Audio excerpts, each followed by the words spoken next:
Suppose you are a teacher. And you have taught hundreds and thousands of students.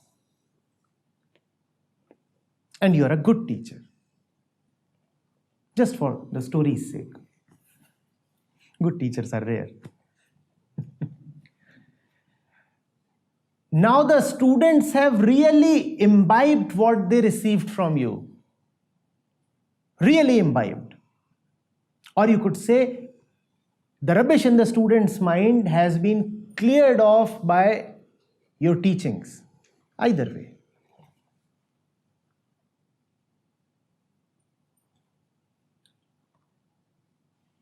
You die,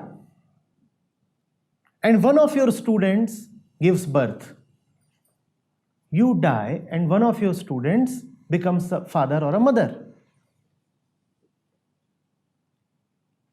The kid that is born would be raised by your student.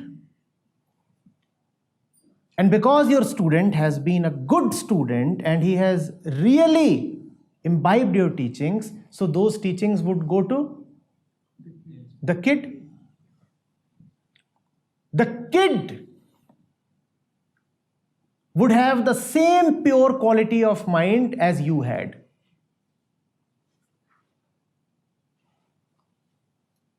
In a poetic sense, now you can say that you have been reborn as that kid.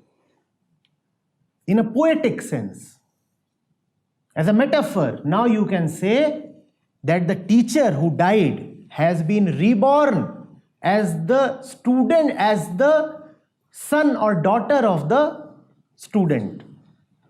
But the rebirth has not taken place because something arose from your dead body and entered the womb of the student. The rebirth has taken place because of the stuff that you did during your active lifetime, not after your death. Whatever one person does impacts the consciousness of entire mankind. And that's how rebirth takes place.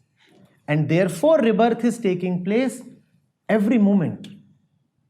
Because I might do something just now which may cause you to transform. Now, haven't you been reborn?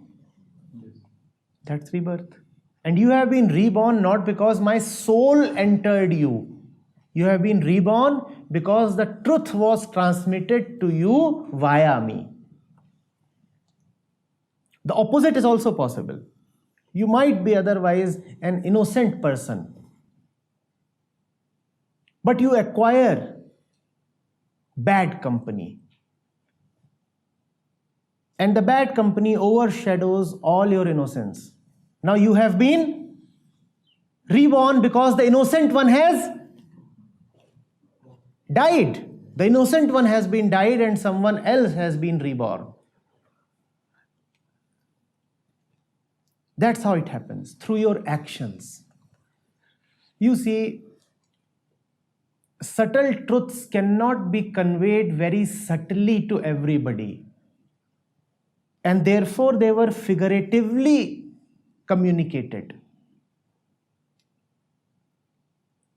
So that people somehow at least partially get a grasp on them.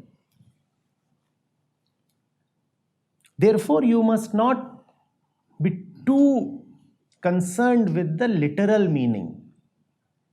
Go deep into the myths of transmigration and rebirth and such things and figure out what they really would mean.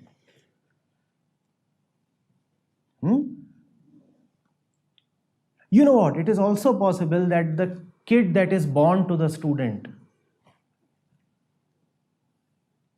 has something in his eyes that resembles the dead teacher. That doesn't mean that the dead teacher has physically fathered the kid. It's just that all eyes that are peaceful have something in common. All eyes that are peaceful have something in common. So when you would look at the eyes of the newly born kid, you would be reminded of the dead teacher. And you would be then justified in saying that the dead teacher has taken rebirth as this kid.